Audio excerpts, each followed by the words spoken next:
তুমি সিগারেট খাও? জি খাই। তো কেন খাও? কেন খাই সেটা তো মুখে বলে প্রকাশ করতে পারবো না, তবে আমার একটা নির্ঘুম রাত যদি আপনার হাতে তুলে দিতে পারতাম তাহলে হয়তো আপনি বুঝতেন কেন আমি সিগারেট খাই। এখন থেকে আর কখনো সিগারেট খাবা না। কেন খাবো না? আমি বলছি তাই। কে আপনি? আর আমি আপনার কথাই বা কেন শুনবো? জানি না, আমি বলছি তাই শুনতে হবে। আপনি নিজেই তো নিজেকে ভালো করে জানেন না, আর আপনি আসতেন আমাকে শাসন করার জন্য।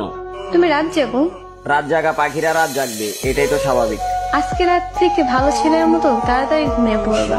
এই যে ম্যাডাম, 2-4টা ঘুমের ওষুধও আমাকে রাত জাগা থেকে বিরক্ত করতে পারে নাই, আর আপনার মুখের কথায় আমার রাত জাগা থেমে যাবে বললেই হলো।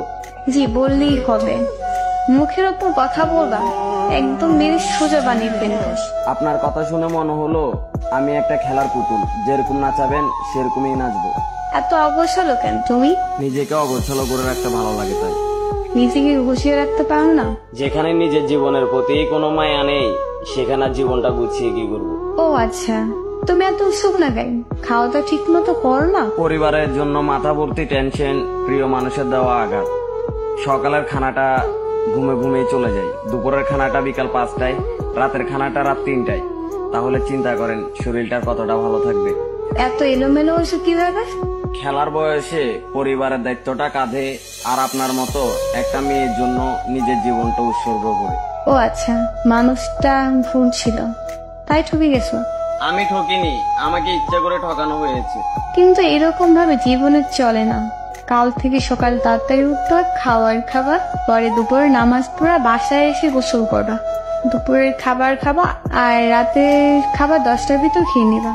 12টা অব্দি আমার সাথে কথা বলবা, তারপর 1 মিনিটও জেগে থাকবা না, বুঝতে পারছো? নির্ঘুম রাত, অনিয়মে খাওয়া, আর অগোছালো জীবন, সেটা হয়তো আমি আর কখনোই চেঞ্জ করতে পারবো না। এভাবেই হয়তো চলতে থাকবে আমার জীবন গাড়ির চাকা। আর আপনি যদি মনে করেন যে আপনি এরকম নির্দেশনা দিয়ে আমার মনে জায়গা করে নেবেন, তাহলে ভুল ভাবতেছেন, কারণ আমার মন দিল বলতে কিছুই নেই। তুমি তো দেখি অনেক কথা বল, যা বলবো ওইটা করবা।